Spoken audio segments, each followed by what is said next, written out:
Mbekanyamushumo ya Morning Boat yo lambedzwa tshiofisi nga vha Revival Technologies and Academy. Hava ndi vho Master Sele zwi tshi tika mafhungo tolonganya mitshini nahone vha ri kha vha ḓe vha fhe tshipirini tsha u tolongonya.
Kezo mtijile simbo kutakushidza ngene ndira mbekanyamushumo ya Morning Boat kamtala FM but for you for all mastermind master of radio ndine mseto badawo bachine chinyapunga chene were mali phazi ala chikuchimira ndo bebyo ndabopha mulanga mdeni wa mseta mtchiriso nyito ndi mudhifi mseta mulanga nguto rari nditabuka ndichivakala chana pamtale hange pasuni kandaza dzapuranga o ndi taxi za borabutsedzo ndisangwe small ara dzomamidzi katina big bags yambo wachandama zotama pazira mbekanyamushumo yotokuchidza ngene ndira mtchiriso na musinga musombo wa manakanaka ndi 12 za October 2020 ya ndidwelene laborini la manakanaka ndi msumbulo wodzangirwa nga nenge ntaiko ralo pfela ka speed zo fambana no za shango naone ndikutenda no pele zori bono ne baba hone ya bakuralo u bakuralo u difaranga ndine ndobori ndi matakini mane mtijere bakuralo difaranga ndine ndobori ndi matakini ngoto ralo ri batangana dzanga rimbo ndo kubaka Vivian Halibwani Marbini ada chiriro changa ya ndidingalene labori askari kadalo bandi dingalene labori liko difiserera ngamanda ndidingalene labori liko ralo u amba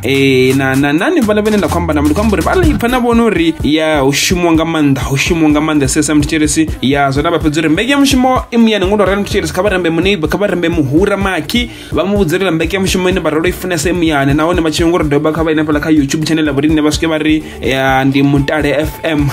ngeno ndisa hangwi ka Instagram Twitter katina Facebook hothi hapo ndi Mutale FM ngeno Instagram ka ndringeno website ya borini ichiri www.mutadefm.co.za mbekanyamushumo ikudamuyani ubazino skazvenezo musiricho dobari chamba foturi ichidobeko diswa muyani yofariswa kana yofarisana zvanda na va Revival Technologies and Academy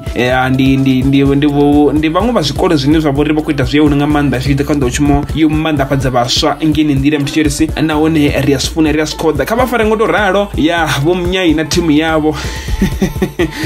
vomunyai na timu yavo ngani ngefasi ndikamburi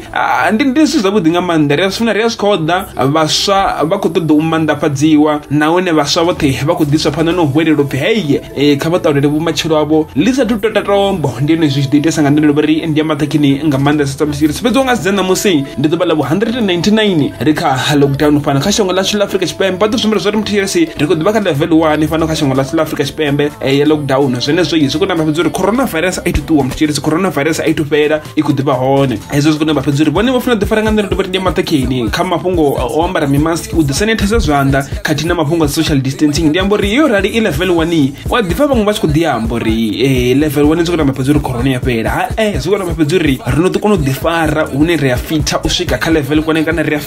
fitha u dzhena kha level 1 muthetshelesi. Zwi khou namba fhedza uri kha vha sa phanḓa no ḓi fara muthetshelesi ya uri muphuresidennde wa ḽino vha songo swika hune vha shandukisa muhumbulo wavho. Ndi khou amba vhone vhaṋe mukalaha Vho Cyril Matamela Ramaphosa. It's Chiro Netengwe speaking. You are listening to Mutare FM, for you, for all.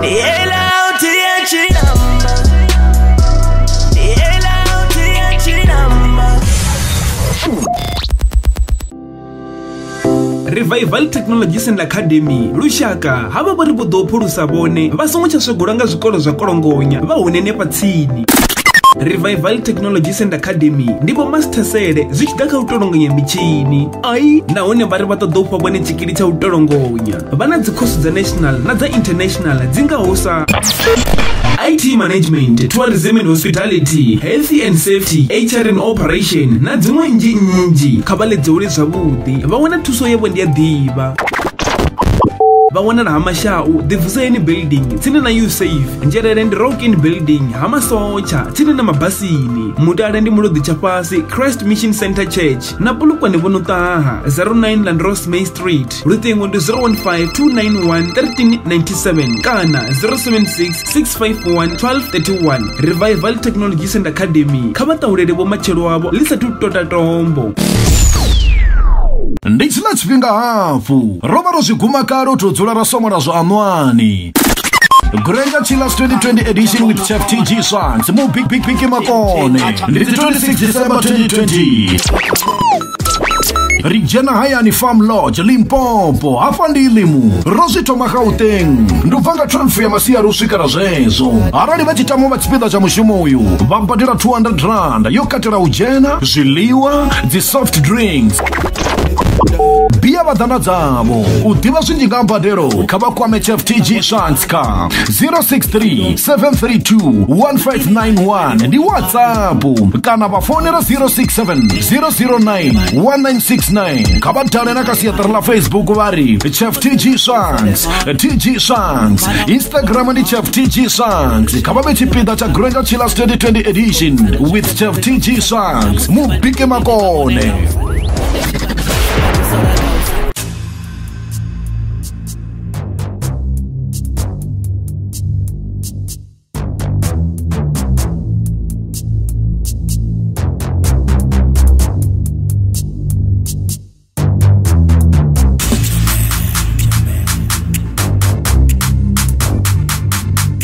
Mutale FM, but for you, for all, Mastermind, Master of Radio. Bashongondo baka ba inefala ka Instagram handle yanga. Bari 01 master underscore mind underscore SA. Kana bari 01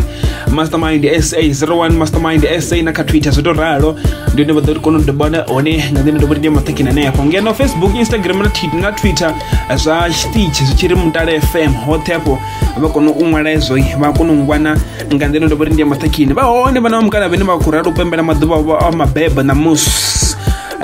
batho bene ba bori bo rado phatotshetswa anga duba lene la bori liko rado phela anga duba la 199 re ka lockdown nga dzi 12 dza October 2020 odo sera maduba a 81 fedzi uri mo duba ri ko rado gomedza nwa wa 2020 re bri ko rado jena kha nwa wa 2021 ane ponditena no pore zwo ri ba hone batho bene ba bori bono kupeya nga manda batho bene ba bori bono chifa zwithu zwo imonga uri zwi tshi daga mafhungo ene bori ndi u ḓibveledzisa kha nwa ndi amba uri na musi wo ralo nwa wa coronavirus kana nwa we ra bori ṱaselwa nga tshitzhili tsha coronavirus a zwi amba uri ahuna zwine vha tea u vha vha khou ita mthetshelesi a zwi amba uri vhone vha tea u dzula vha peta zwanḓa hezwo zwithu ndi khou ri vha funa ḓibveledzisa vhane mthetshelesi fhedzi nga nnḓani ha hezwo vhathu vha no khou rata u pembela maḓuvha mabeba ṋamusi milaedza ndi khou i vhona ndi kha siaṱari ḽashu ḽa Facebook hafhaḽa ndi Mutale FM ya u hone muthu ene a vho ri ndi Ndamulelo Eugene Makhado Muleya Michael na Ronald Muphulusi ndi vhone vhathu vhararu vhane vha khou ri kana vhane vha khou rata u pembela maḓuvha avho a mabeba ṋamusi nga musumbulo manakana #MCM Blue Monday na hone ri khou ḓi ri happy birthday vhana mukala ḓifara ni ngo to ralo none vhuḓifari vhube ha maṱhakhini nga nḓila ndo uri ndi ene ya mthetshelesi vhuḓifari kha vhube ha maṱhakhini nga nḓila ndo uri ndi ene yayo fhedzi ya mthetshelesi nga nnḓani ha hezwo u hone ndi makhadzi wa vhana ndi Thobedza wa na Chimbolimbo ro ḓa ro fara na ye nyambedzano kha mbekanyamushumo ya Celebrity Coach kha maḓuvha murahu hanefhaḽa ndi he o vha khou ralo dzhenelela kha muṱaṱisano wone wa vhori ndi muṱaṱisano wono vhori o fhedza o wina mthetshelesi zwi a takadza zwi a nyanyula makhadzi wa vhana Thobedza wa na Chimbolimbo o fhedza o wina kha muṱaṱisano we a vha o dzhenelela wone une wa vhori ndi Miss Teen Junior 2020 ya fhano South Africa ya ndi akhola zwori ndi khou zwemisa zwone nahone ene muno ḓaralo ri vhudza mafhungo manzhi nga vhuṱalo ri thome ri kwanye nga fhano ni ri mbo ḓi mutevhela mthetshelesi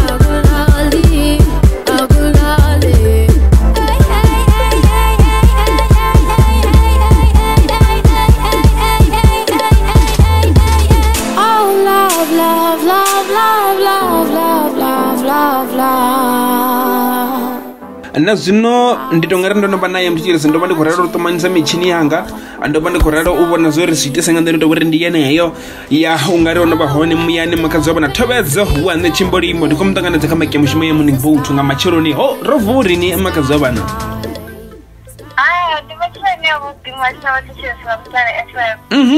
ro takala nga maanḓa sesa ndi khou amba uri ndi khou zwipfa zwo ri pfhi ḽo tamba ndi khou zwipfa zwo ri pfhi ḽo takala nga maanḓa zwi a takadza zwi a nyanyula ndi mafhungo vhuḓi ndi khou amba uri kha ḓo vha sherela vhathetshelesi na o takalela mini zwi nga funga matsheloni o rali makhadzi wa vhana maḓuvhani a si gathi o fhiraho ndo ḓi wana ndi khou ita interview kha Celebrity Coach hanefho kha Mutale FM ndi khou amba uri vhathetshelesi vha nthusa nga dzi vote ngauri ndo dzhenelela muṱaṱisano une wa vha Miss Teen South Africa une hoyo muṱaṱisano u na miṅwaha yo yaho ngo fhambana u bva kha 9 years u swikela kha 20 years lune nṋe ndo vha ndi kha tshigwada tsha 17 years to 18 years so na musi ndo takala ngori muṱaṱisano wo vha hone nga Mugivhela nda ḓi wana khou wina zwithu zwivhili lune nṋe ndi zwino zwi lavhelela ngauri tsho thoma ndi muṱaṱisano une wa vha wa national ndi tshi khou amba uri ndi wa South Africa ḽoṱhe ho vhona vha KwaZulu-Natal, Free State, North West, Western Cape na hanefha Gauteng na Limpopo so ndo takala nga maanḓa ngauri ndo ḓi wana ndi kha vhararu vha khwinesa kha tshigwada tshe nda vha ndi khatsho tsha vha 17 to 18 years nda ḓi wana ndi tshi khou vha second teachers nda dovha nda ḓi wana ndi tshi khou vha face of Junior Teen South Africa zwine zwa khou amba uri ndo wana vote nnzhisa lune zwo takalela nga maanḓa ngauri ndo ḓa kha nda ita interview vhathetshelesi vha mvothela vha ḓi valele nga nnḓa ndi ngazwo ndo ḓi wana ndi tshi khou wina luvhili face of Miss Junior Teen South Africa as well as Miss Junior Teen South Africa second princess 2020 ndi mafhungo vhuḓi nga maanḓa kha musi arali zwi tshi nga konadzea uri ari vhudze makhadzi vhana ndi khou pfa tshi khou amba uri o wina zwithu zwivhili u khou amba u wina price mbili kana u khou amba u wina fhethu huvhili ndo wina kha tshigwada tshatshu tshenetsho ho vha hu tshi khou winiwa hu na zwithu zwina zwino winiwa muthu u ya kona u vha queen a kona u vha first princess a kona u vha second princess a kona u vha face off zwine zwa khou amba uri nga milayo ho funa muthu muthihi hu na muthu muthihi kha queen muthihi first princess muthihi ngoralo zwine nṋe ndo vha wa mashudu ngauri musi ndo vha second princess nduri hedzi thari dzo thoma queen first princess second princess zwi tshi khou bva kha uri ndo shuma hani musi ndi phanḓa ha vhathu uri vhuḓifulufheli ho kha level ifhio u fhindula muthu zwa zwingafhani kutshimbilele kwane na migo ho vha hu zwifhio ha kona vha na ngei ine ya vha face off ine face off zwi khou amba uri hu khou shuma dzi vote fhedzi a u dzheneli tshiṅwe tshithu nga nṱha dzi vote zwino nṋe kha ḓiwa ndi tshi khou tshimbila stagini na u fhindula mbudziso na u ita zwoṱhe zwo yaho nga u fhambana khathihi na vhuḓifulufheli musi ndi phanḓa ha vhathu na u amba ndi sa takameli bewa ndikoba nguraro wakwidesa kaba tubatuma bakabigwada cyasho akona rikazi vote batuzeza sande tazenda tsazana chinga chapela uri bati bamvote kazi vote wa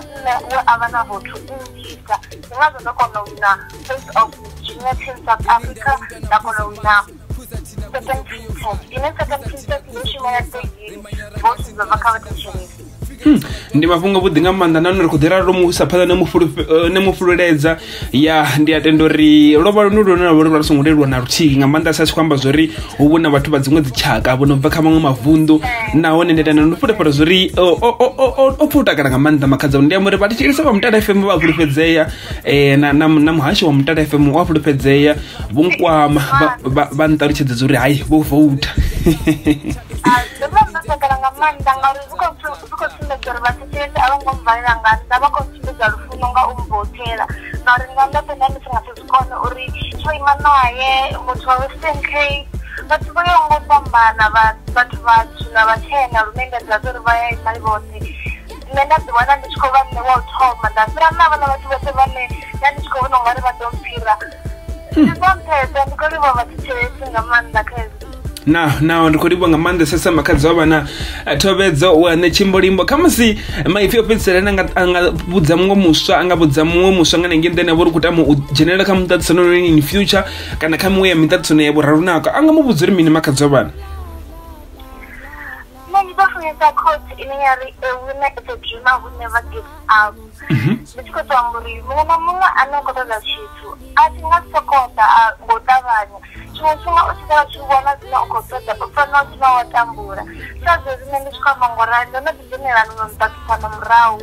ndadivambisa kuwina ndishikokundiwa bese azinganyima kanda urikidwana ndishikotinela mtakisana wa miloro yanga unawa South Africa anepo enda diwana ndishikobuya na vitu vilorone ndizamtheza ndingatari mwana mukhatewele miloro yawo misi anayo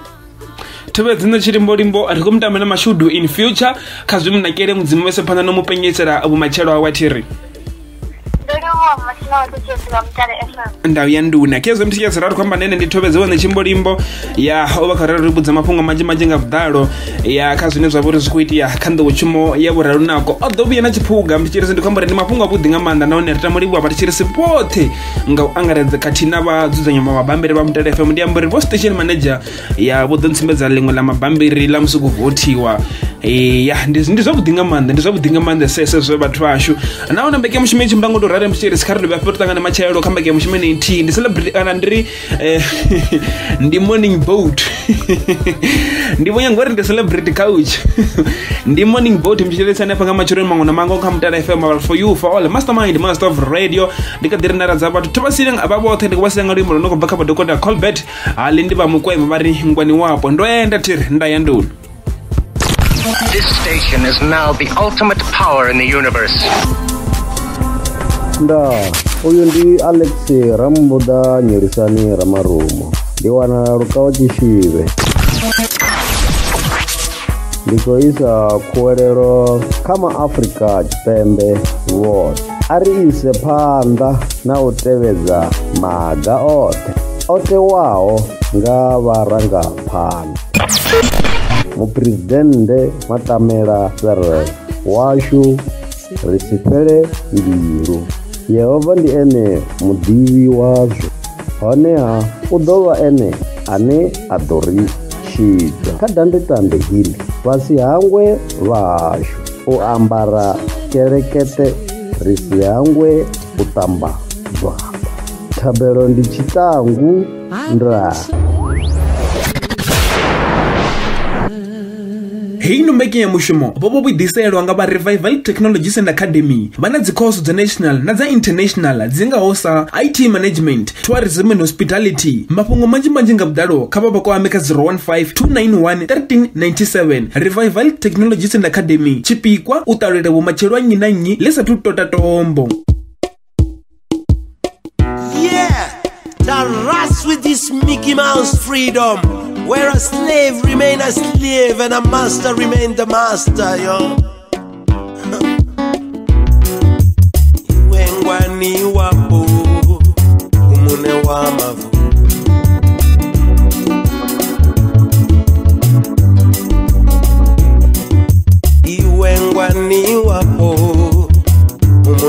washangu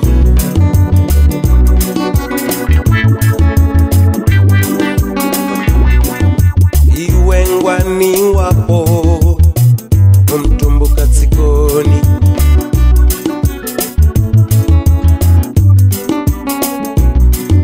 iwe ngwani wapo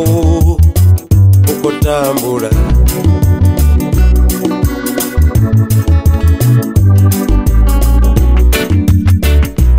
ndalaveresa napedza ndazvivona upano haya nezvitwa zvatuluke unondotobudzisa uroriva ngapi masoko garikanya ndodzula ndalaveresa napedza ndazvidiva zvitwa zvatuluke unondotobudzisa unaro riva ngapi isoko garikanya iwe ngwani wapo umune washangu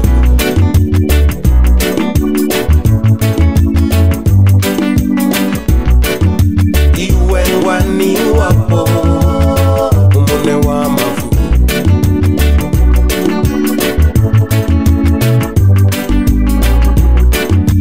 iwe ngwani wapo umtumbuka tsikoni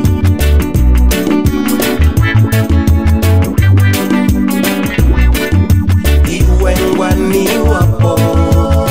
umune washangu